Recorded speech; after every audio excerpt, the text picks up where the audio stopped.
I'm Miss Jan from the A.C. Hunter Children's Library. You may be familiar with Jan Brett's book, The Mitten, but did you know the story comes from a Ukrainian folktale?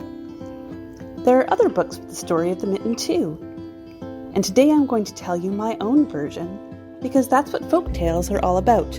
They're stories passed down from one person to another person.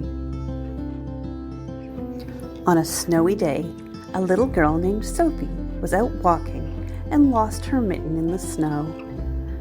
The mitten sat lonely on the ground until a little hedgehog came sniffing at it. This will be a perfect place to rest, thought the little hedgehog, and she crawled inside.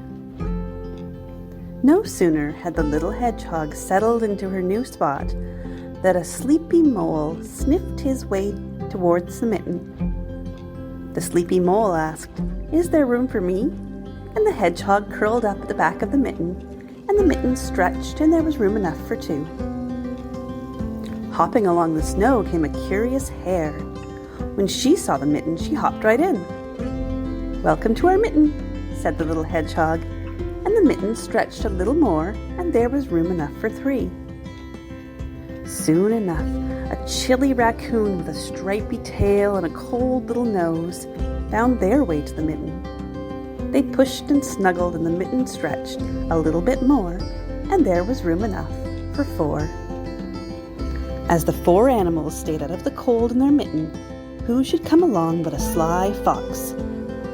"There must be room for me," said the fox, as she slinked through into the thumb of the mitten. The mitten stretched just a little bit more, and there was room enough for five. But can you imagine, a rumbly-bumbly brown bear came along too.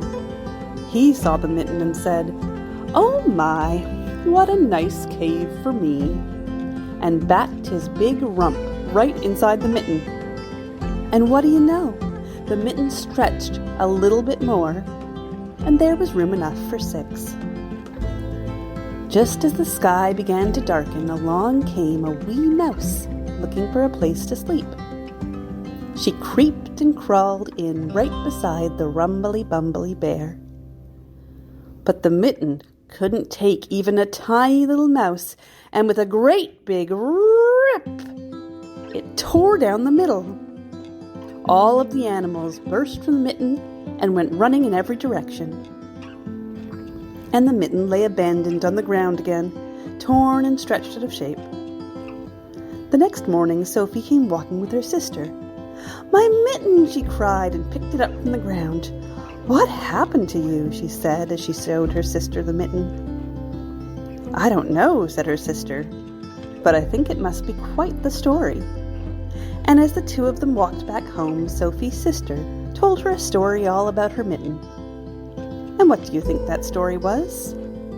Well, of course, it was the one you just heard. The end.